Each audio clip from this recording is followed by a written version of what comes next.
Hey everybody, Shawn back from the Sci-Fi Model Guy, and welcome to the 10th and final chapter of the full build series for the NCC-1701-C Enterprise. And as you can see, we have her right in front of us, and she turned out really nice, everyone. I'm really pleased with the way this kit turned out, and I think you're going to be pleased as well when we get to the finale and show the lights and everything on, especially in the dark room.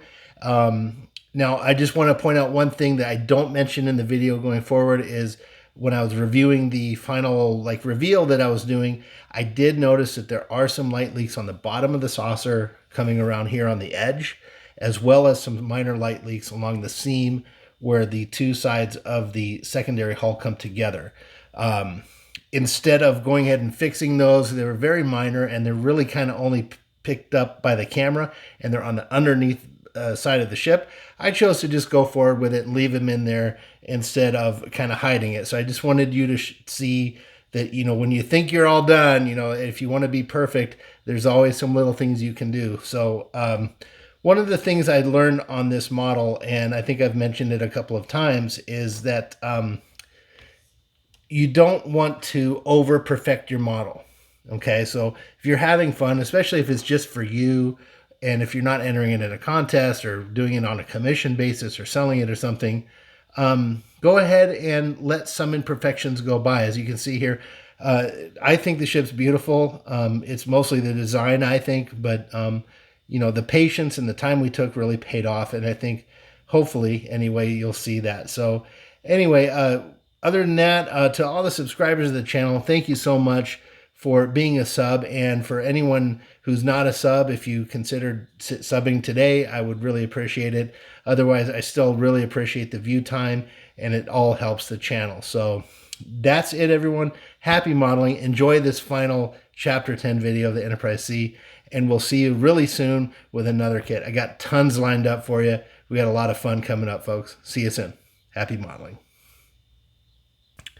Hey guys, so I'm getting ready to close up the secondary hull, and there's a lot to talk about here with the wiring. So if you're new to this, what we have going on here is a couple of principles. So taking all this spaghetti mess out of the discussion here, there's a few things that need to happen when you're wiring the ship.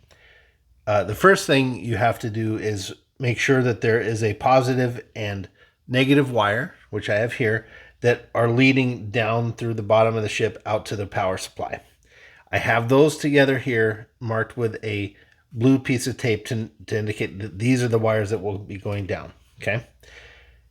The second thing to note is that all of these wires, whether they are from the secondary hull or the rear section of the ship, which are these wires here, or the wires coming from the saucer section, all have to connect somewhere. You have to connect all positives to positives, all negatives to negative, and then for the strobe effects that we have connected to the nav board, those have to connect to their individual wires as well that are coming out of the saucer section. Okay, so with the wiring, it's nice because as long as all of the positive wires have a pathway to another positive wire, and those are connected to what's coming out of the ship, you're good to go. So to that end, everything we have going on here and everything we have going on here and everything going on with the saucer section, which is here, are all going to come out the front of the ship where the deflector dish is. So if you can see here, I've got a blue and a yellow wire coming out, kind of aligned with the front of the ship to come out there. And I've got this white wire here, which is the negative wire for the strobes, also coming out. So for the secondary hull, I have these three wires. Once I put all this together, these three wires are going to be poking out. I will connect those with the corresponding colors from the rear section and corresponding colors from the saucer section into one, and then stuff them in there. So that's pretty much it. And what we have going on here is just these negative wires from the starboard and port side are bridged here with a little wire there. The the positive sides, the positive wire for the starboard and port side are bridged here. So if I were to connect the power supply, which why don't we just do that? I will zoom out a little bit and we'll just kind of demonstrate what's going on here. So, and I'm not going to connect the white one here. That would just turn these on solidly. Actually, I'll just do it just to demonstrate, and I'll test it here as well. May as well test the lights. Okay. I'm going to make sure I don't have anything touching. And this is the power supply coming out. So I've got this connected here. I'm going to turn on the lights, and there we go. We have a good test. We have the nav lights here, top and bottom, are on. All of the LEDs are on here, and the photon launchers are on there. So I'm going to shut it off. So that's a good test. Now the white nav board, the white navigation lights rather, didn't blink because we were just connecting this to the regular negative wire. This is going to come out and connect to the negative wire we have from the saucer section. So yeah, a lot to talk about there.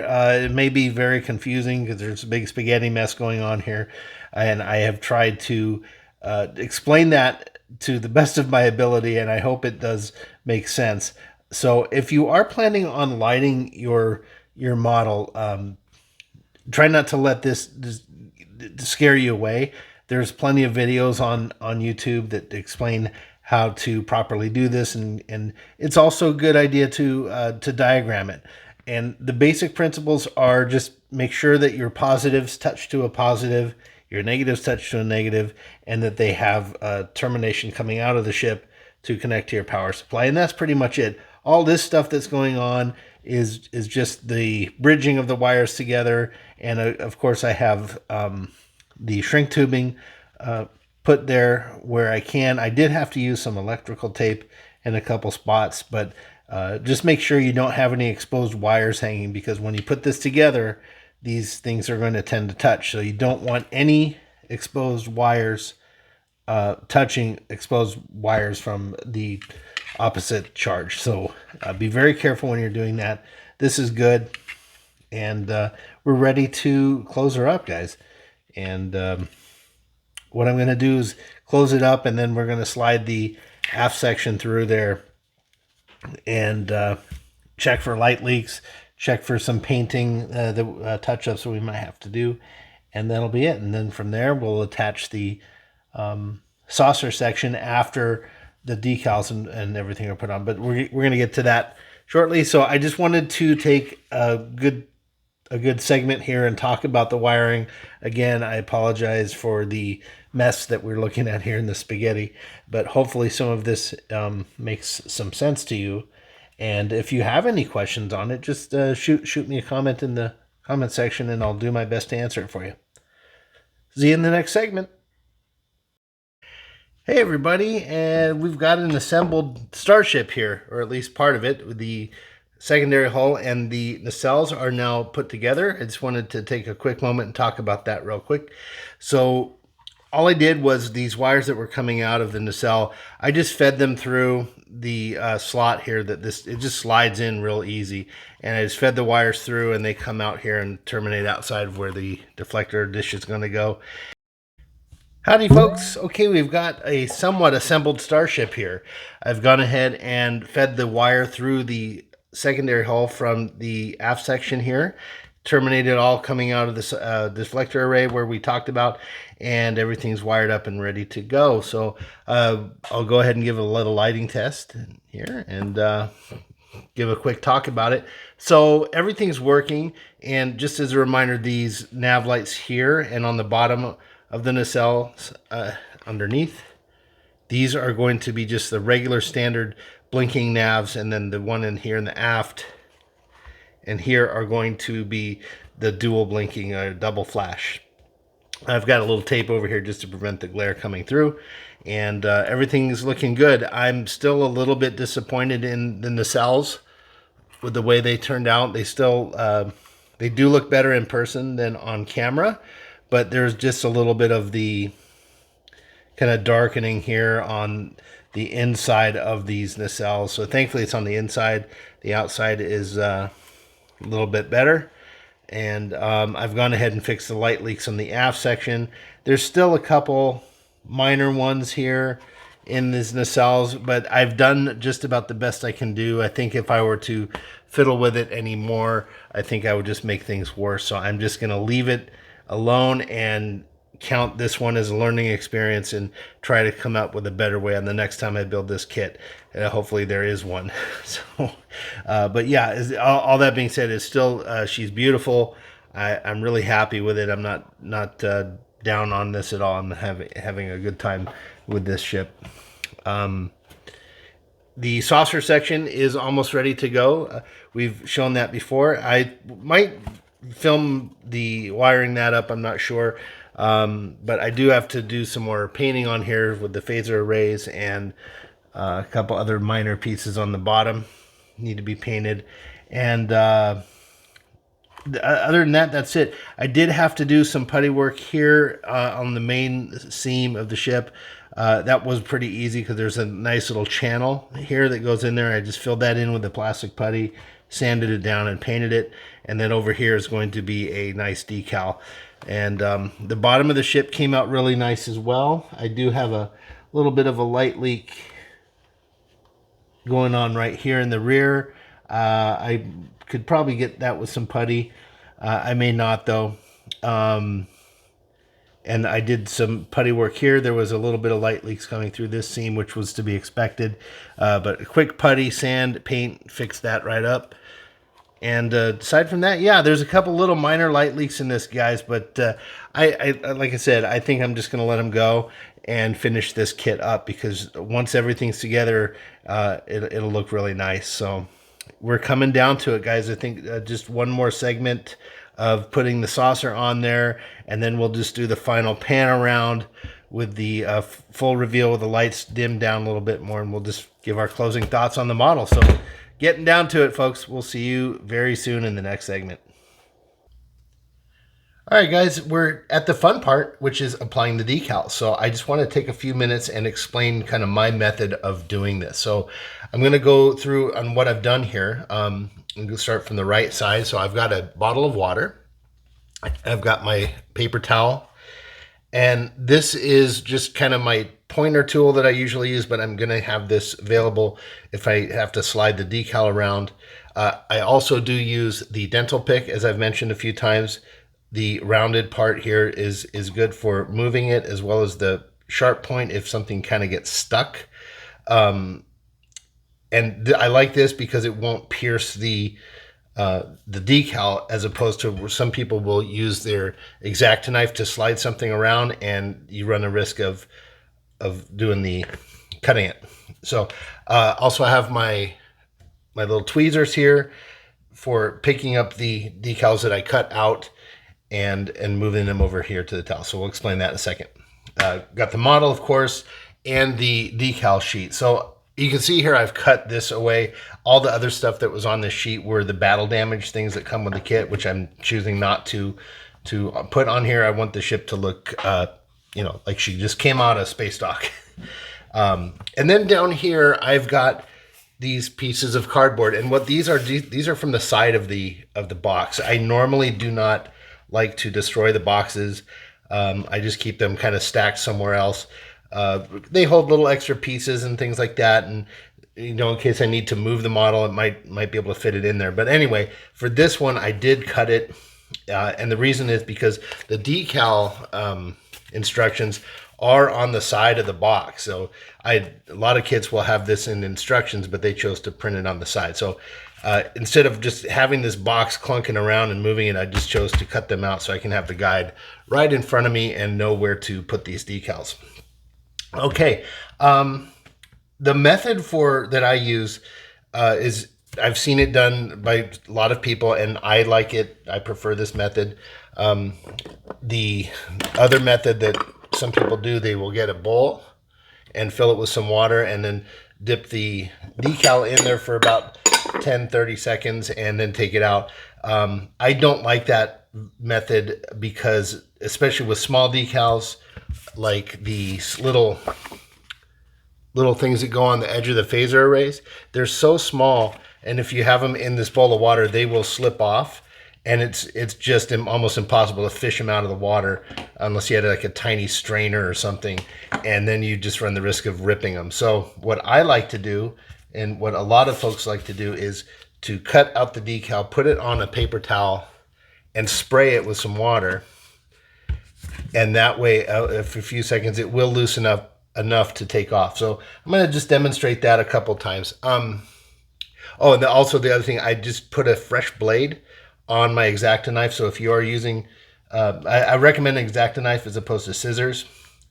So if you are using an X-Acto knife and if you have a spare new blade, it's a good idea to put one on. You'll get nice clean cuts through your decal sheet. So I'm going to start here with, make sure you can see this, right here on the bottom. We're on the bottom of the ship.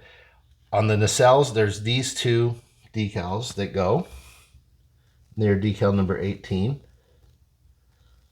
And I'd like to get close to the line, but it doesn't have to be absolutely perfect. You know, you might run the risk of cutting into the decal, and that would be a little worse.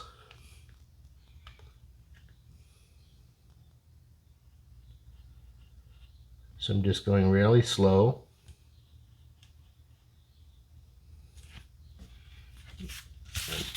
Turn it here. And then finish it off. And then hopefully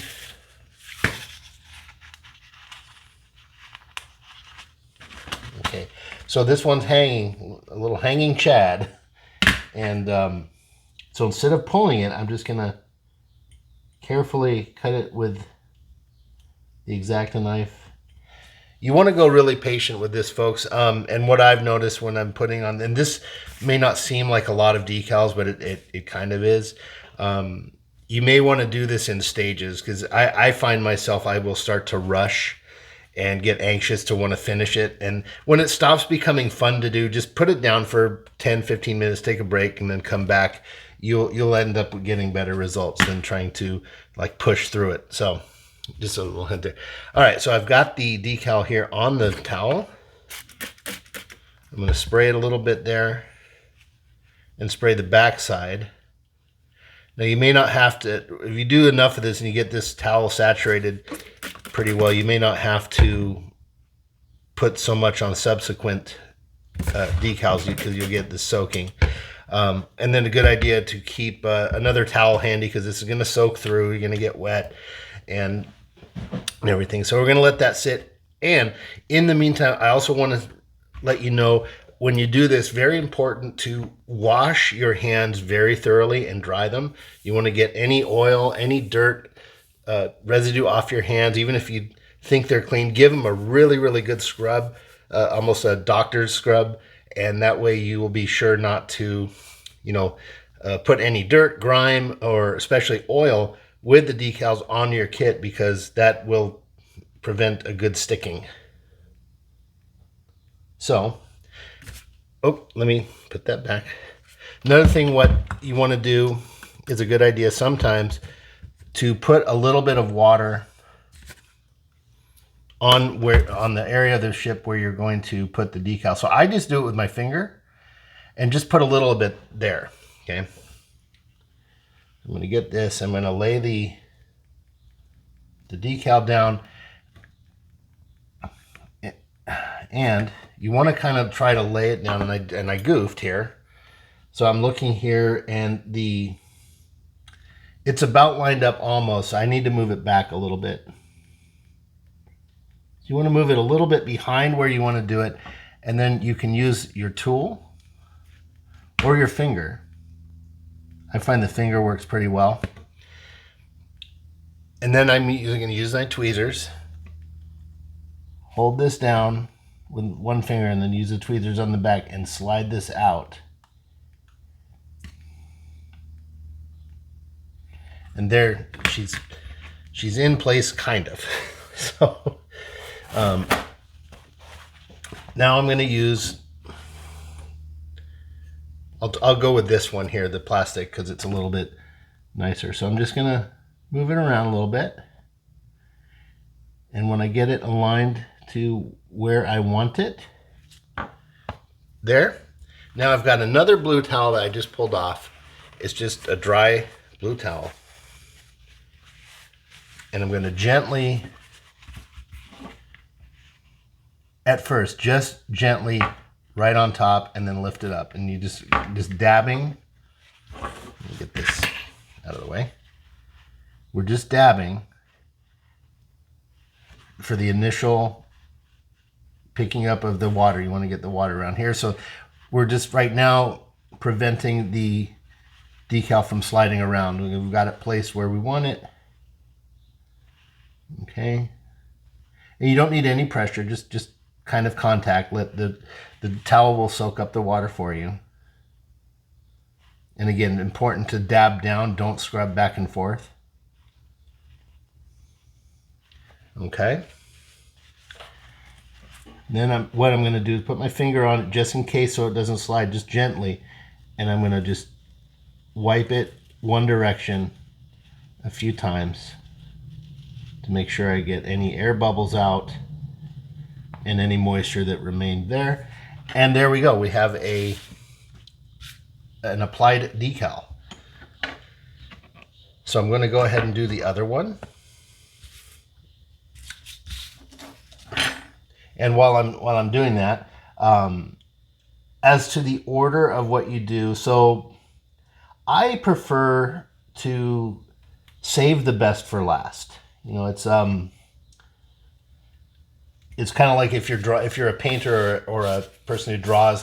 A lot of times, people, if you're like drawing or painting a person or something, you want to save the cool part for the end. It's kind of like saving your dessert till after dinner almost. So what I'm trying to get at is, yeah, I could put, you know, the big U.S.S. Enterprise on the saucer section first and all that, but no, that's my reward. That, to me, that's the best decal. This one here, or 1701-C U.S.S. Enterprise, that completes the model for me, or completes the decal. So I save that. That's kind of like I delayed gratification, as they say. You can, of course, do whatever you want. It's just how I prefer to do it. Do the grunt work first, and then that last decal feels better. So I'm going to let this just sit for a few seconds. One thing you may want to do also, if you might want to take a Sharpie or a marker here and just mark off the decal that you've put on. It's probably not necessary on this kit because there's not tons of decals to worry about, but it's just an option to do. Let's see, now look at that. Bad, bad, bad, bad. I'm going to have to be very careful here. You can also wear a glove, of course, to do these, but for me, it's just a little too hot here right now, and I'm actually going to be stopping this recording in a second because I have to turn the air conditioner back on. It gets hot in this here garage. All right, so it's been sitting well enough. And the other thing to point out, this is a new kit, meaning, you know, it was manufactured not long ago, so these decals are fresh. If you are working with an older model, you know, say more than 5-10 years old, I'm shaky. You may, you got to be real careful with the decals on older kits because these decals tend to want to disintegrate over time. And you may find that the older the set, the decals will just crumble. They come off in tiny pieces. There's a hair here. I'm trying to get off. What is this? Oh, it's just the little black specks are just some paint that chipped off, I suppose. Good thing this is the bottom. Okay, where was I? Sorry. Yeah, older decals will tend to just split apart in a million pieces. So if you find that happening and you have the opportunity, if you have, let's say, a nice printer at home, you can buy these decal sheets at Hobby Lobby, and you can order them online and stuff, and you can actually recreate or reprint your own decals if replacements aren't available from aftermarket or something. And I've done that before, where you just basically you scan the decal sheet, and if you have a graphics program that you're relatively proficient with, you can always create your own decals, and that does take time and a little bit of knowledge with graphics design and stuff, but it is an option. I've done that. I actually made a shuttlecraft, like the Galileo, but I just changed the name and made my own decals for that, and it worked out pretty nicely. You can see that in the intro video. I have the Sci-Fi Model Guy intro video on this channel. You can go there, and it's the Harvey, this Galileo shuttlecraft with lights. Pretty nice kit. Anyway, all right, folks, that's it. I'm going to continue doing this. I'm not going to bother recording anymore. Hopefully this is a nice little tutorial for you. If you're a beginner, hopefully this is just a couple tricks here and everything. I'm going to go ahead and finish this up, do the top, and so on. And then the next segment we have will be putting the saucer section on. So, yeah, putting the decals on these sub-assemblies separately, it's a lot easier to maneuver, turn it over, flip it around without having the saucer getting in the way or, risking chipping paint. So that's it. Another thing I forgot to mention. All right, folks, we will see you shortly. Hey guys, sorry about coming back here on this and the decals. I forgot to mention something. So when you have a small decal like this that I have in the tweezers, which is going to be one of these behind and in front of these little struts, you may not want to put it on the sheet here and spray it. What you might want to do is hold it here, spray it a little bit just to get it loosened up and started. And what I've done here is I've used my spray bottle and just gently put like a nice glob of water there. And what you can do is you can then put the decal in that area, or at least nearby, okay? Let it loosen up, and then you take it off the thing there. So you kind of lay it down with your tweezers. And yeah, it's a slight variation on what we did before. Before, like a big one, you put it here, you let it soak on the towel a little bit. On this one, I'm letting it, and you can see here it's already sliding off on its own. And I think I put a little bit too much water. So when you have a little too much water, it's actually a good thing this happened. I'm going to take my towel and I'm going to touch it on the side, and you'll watch just this kind of, it'll just kind of soak it up on its own, like capillary action.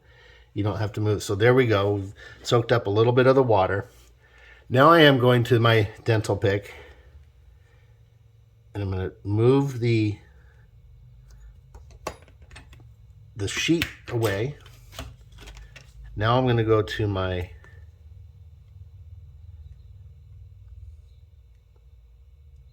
little plastic thing. Get this out of the way.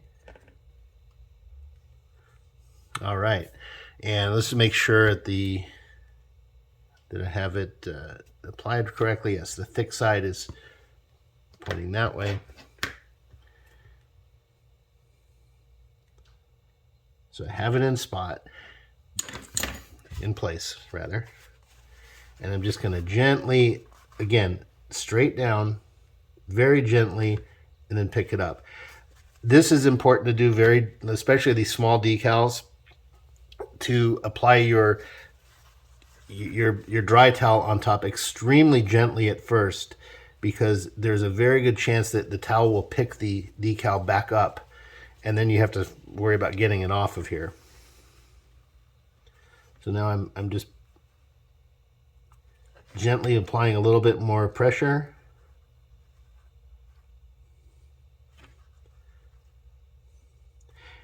And it's pretty small, so I don't really need to worry too much about air bubbles. But just in case, I'll do another thing here. I've got this a little cotton swab, cotton bud Q-tip And I'm just very gently pushing that on. And there we go. So I've got 3 more of these to do, 1 on each side. And yeah, sorry about coming back and that. But it's been a while since I put some decals of this tiny nature on a kit. So it occurred to me to maybe talk about that.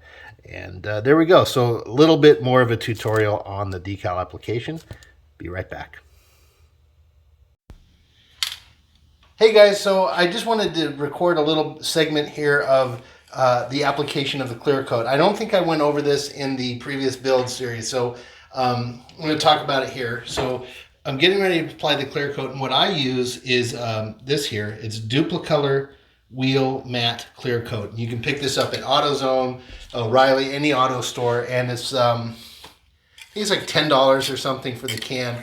And this is a tip I picked up from Boyd over at TrekWorks. And this is, in my experience and Boyd's, by far the best clear coat for models. It works just fine.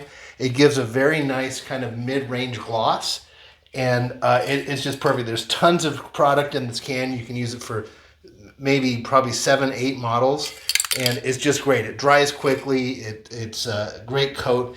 And it provides a really nice protection for before you put the decals on. So that's really important. So yeah, one thing, and for beginners out there, you want to make sure you put your clear coat on your models before you put your decals. And the reason is because you're going to be using water slide, probably. If you're just using the sticker application, that's probably fine. But you still may want to use a clear coat after that just to protect the model. But yeah, the clear coat here, I keep putting it in the camera. This is a great product. It's so much more economically feasible than the clear coats from the model like testers or anything like that. And those are fine if you want to use them. There's no problem. But this works great. The only thing to keep in mind here, and I'm going to try to demonstrate this, is when you do the clear coat, this stuff and any other, it will darken the model somewhat. So whatever shades you have on here, just expect them to go down a grade or 2. So I'm going to just do a kind of like a screenshot here where I'm just going to hold the model upright so we can see the color. And then maybe if I can remember, I'll go back and show a screenshot comparison afterwards. So yeah, that's an important thing to keep in mind when you're choosing colors, that if you're going to put a clear coat on there, it will darken when you apply the stuff. So yeah, without talking anymore, I'm just going to show the application of this. It comes out really nice and clean, and just some light coats with it. I do about 3 coats of this stuff on all the surfaces. So I've mounted the ship here on the stand, and I put paper towels on the stand to keep this stuff from getting on it. And I'll just show you kind of what one coat looks like. So again, just like spray paint, you start it off of the model where you're starting your spray out here. I'm going to get some in here in the sides.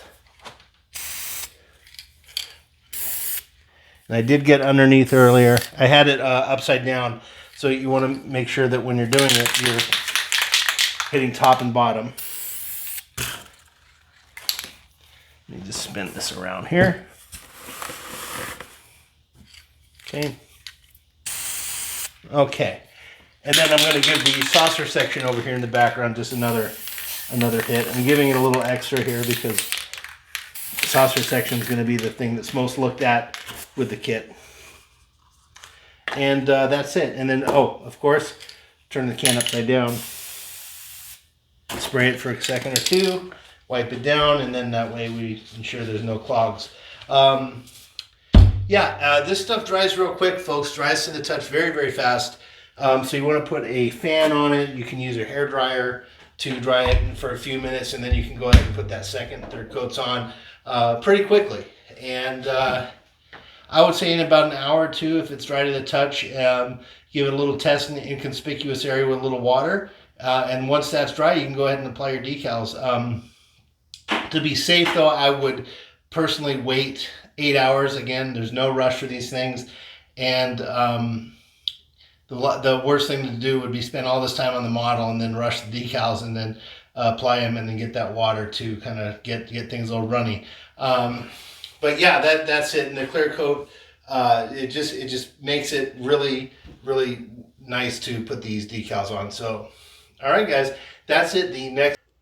All right, everybody, this is the last segment before the final reveal, and I just wanted to talk a little bit about how I go about wiring these display stands. So I've got the display stand that comes with the model right here, and I have pre-drilled my holes and wired everything up for the most part. So the switch here, and I get all this stuff from HDA ModelWorks, and I'm going to be going with a 12-volt power supply as we're showing here, and then we're going to be plugging in with that guy there. So for this switch here, I don't know the exact model number, but if you go to HDA ModelWorks and you see these, this hole requires a 7/8 inch wide drill. So I drill a hole into that. And you got to be real careful when you're doing this, because when it goes through, your drill will want to snag it and start spinning it around. So you got to hold it. I've done these a number of times, so I kind of prepared. So if you are doing lighting for the first time, just be ready for these things to go wonky on you when you drill. And then the plug for the power here that goes into there. This is a 1/2 inch drill bit that I use, just right through it. So there's that. And so the wiring.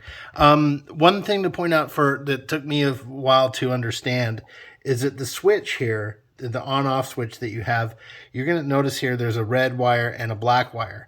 And most of the time, rightly so, we think red is positive, black is negative. In this case for the switches, that is actually not true.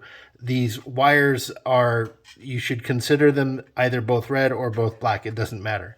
What the wires do, what the switch does, is how it works. If you're unfamiliar with these things, a switch is an on-off switch is basically something that either closes the circuit, as indicated by the little line here. So if you don't know what the circle and the line mean, that means it's a closed circuit. The O or the circle means it's open, or off.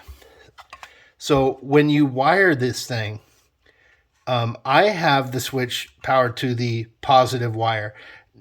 You can actually do the switch to the negative wire. It really doesn't matter. I just do it positive. So what you do is you're going to have one of the ends of the wire going to the, let me get my pointer here, or a pointer. There it is.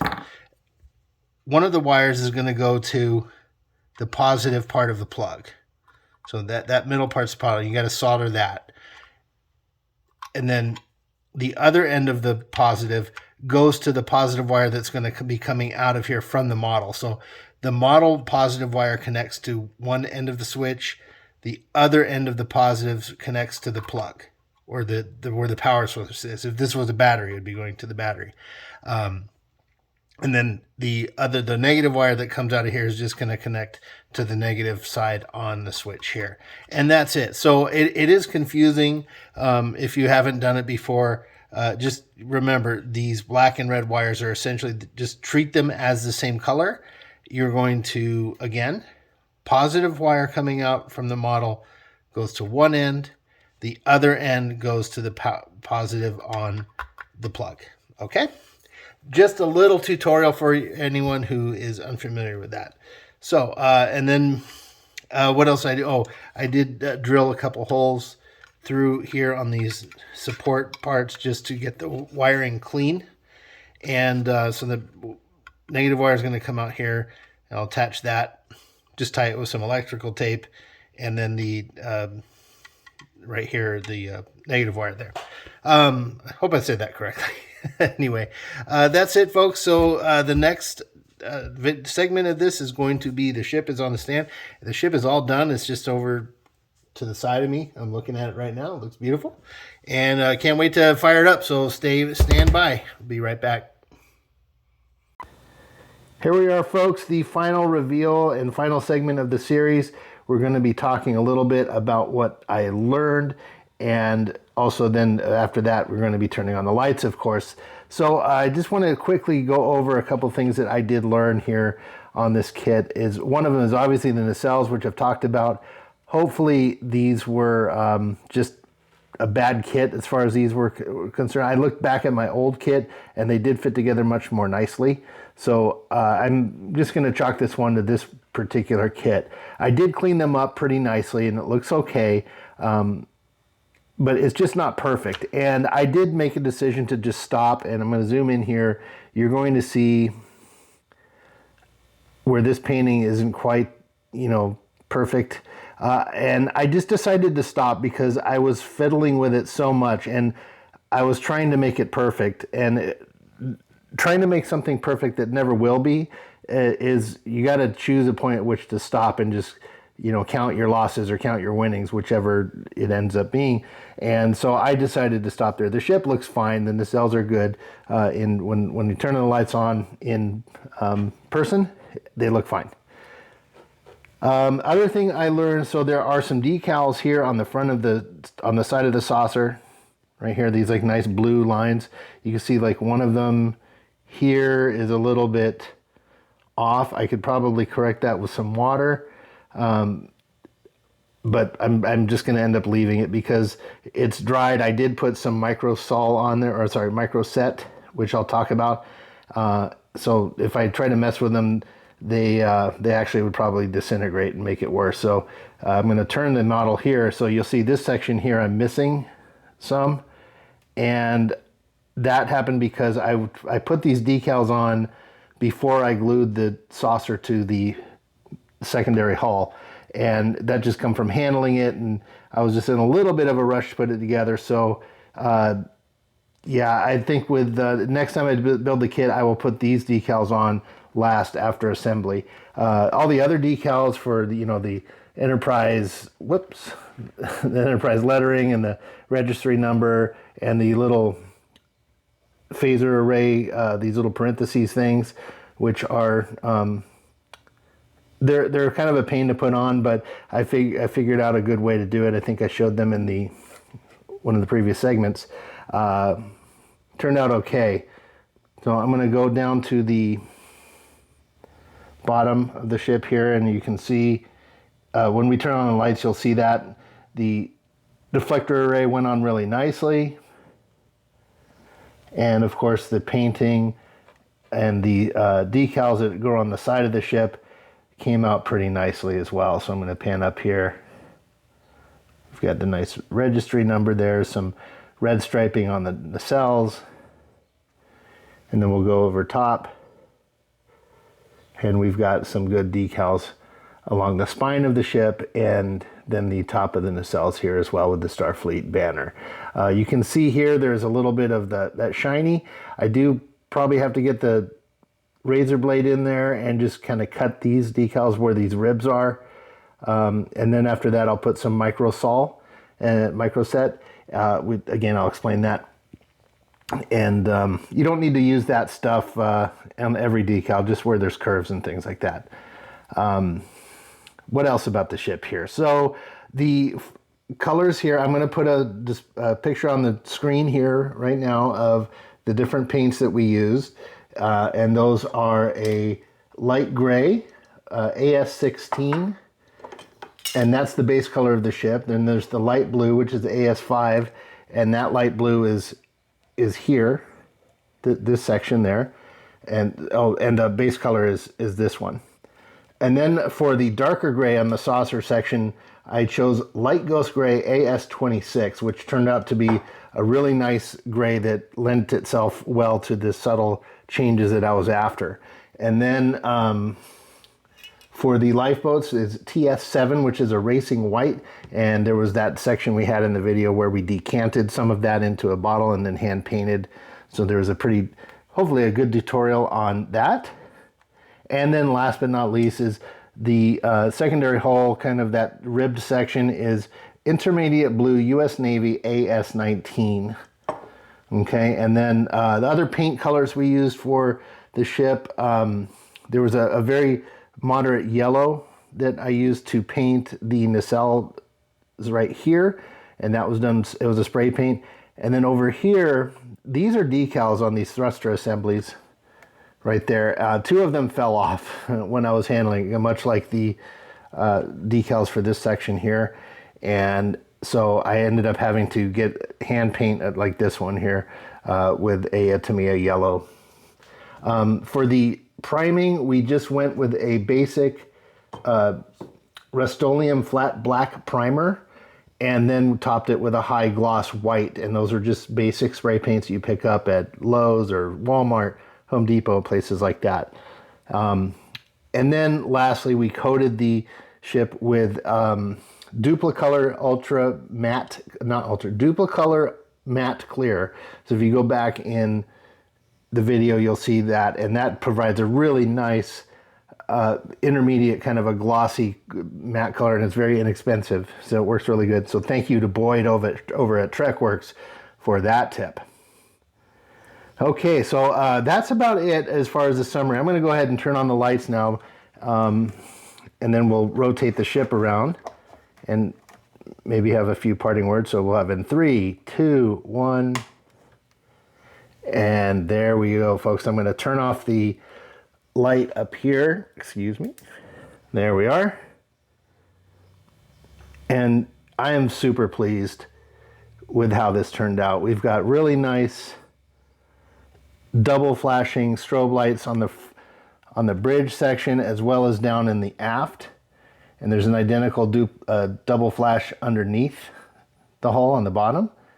We've got nice nav lights here on the back of the nacelles, top and bottom, and those tie in with the top and bottom of the front of the bow of the ship. And what else here? As you can see here, the windows, they are not all illuminated, which I think it turned out really nicely. It does add some variance to the ship, and it's a little bit more subtle instead of having all the windows just shining in our face. And that was just done very simply by not scratching out the, I'm sorry, no, I apologize. I did scratch out the paint on all the windows. I scratched off the hull color. And when I scratched off, like here in the front, for instance, there's that black primer that we put on the inside of the ship. So when you scrape off the paint on the hull, it reveals that black primer that you have underneath, and it turned out to be just right. A couple of the windows are shining through somewhat, but that's okay. The effect is there. And then as we move around the ship, depending on which way the lens is facing, these light, whoops, I got a little loose connection here. The intensity of the light depends on the direction you're looking at it, so that it's nice. It adds some scale to the model, makes it look a little bit bigger than it is. So there's the nice green and red lights port and starboard on the nacelles, as well as the saucer section. So I'm going to go underneath here, and you can, oh, looks like I've got a little bit of a connection going on there. There we go. Okay. I was like, why is the navigation array flashing? So yeah, the bottom turned out really nice. Now, the navigation dish is super bright on screen. It is not like that in person. If you look here, we've got the dome here is a little bit illuminated. It's just a clear piece of plastic that I painted with some white. And of course the windows, I really like the bottom view of the ship. It's really nice. Now, going over to the hull here, I did discover this last night, is we do have some more light leaks going on back here. And that is definitely something I'm going to fix. I just didn't have the time last night. It got really late and I just wanted to record this video and get it out. But I'm going to be fixing this as we've fixed other things. You just put some nice putty in there and then paint it, and then you're fine. I do know, okay, previous section of the video or the series, I did say that I wasn't going to glue the section here to this tail. I changed my mind on that. It was just kind of flapping around and the light leak was too much. So I did glue down here and I puttied and painted it. So My apologies on the delayed notification to you on that. But so yeah, I just didn't duplicate that process on the top. So on the top, I'm not going to glue it. I think I did do a little dab of glue somewhere, but yeah, the putty will take care of it. There's a nice shot of the impulse drive, and there is a little bit of a light leak coming through there on the top. I'm gonna just let that go. It's kind of hard to get the putty in there. It's like deep in there, but there's some nice windows on the back of there. They came out nice, and we've got the windows on the side of the saucer as well. So yeah, again, so there's the nacelles. Again, on the camera, these bright spots that you're seeing, I don't see them as prevalent in real time, but I do see them. So a little bit disappointed, like I said, but overall, I am really happy with this build. This is one of my favorites. It definitely took a long time to record all of these sections, so I do hope you've enjoyed yourself, and hopefully some of you have learned something. And if you see anything where I went wrong that you have a suggestion, please let me know, and I'll be happy to consider that and incorporate that into my future builds. But overall, I class this one as a success, everybody. She came out a lot nicer than I had hoped, and she does deserve the name Enterprise for sure. And with that, I'm going to pause the video here, and I'm going to set up the camera and just do a little final thought. Be right back. All right, guys, just wanted to give a final kind of a beauty shot here of the ship. I turned off all the lights in the shop here and set the camera up, and we're just going to rotate her around. Again, this has been just a wonderful, fun time to build this, and I'm thanking each and every one of you for sticking with me on this. It's been a long series and definitely a fun build. I did learn a lot, and I'm hoping you did too. And we're looking forward to more, everyone. So we've got a lot of builds coming up, and the next build I'm going to do is the Jupiter 2 from Lost in Space. I've got a nice, I think it's 18-inch wide kit from Mobius, and we're going to do a nice little build on that. It's not going to be as intricate. There's tons of builds out there for that one. It's not going to be like some diorama with all the bells and whistles, but we're just going to do a nice little kit. And I'm going to sprinkle in a couple other kits. I've got some things that will be a 1 or 2 series build. So anyway, with that, yeah, we'll just take one final turn here from the sea, and I'm really happy, folks. Hopefully this is a good finale to you, and it's a good payoff, I'm hoping, for those of you who stuck through all these. So really, thank you very much for your attention, and we will see you down the road. Happy modeling, everyone. Talk to you soon.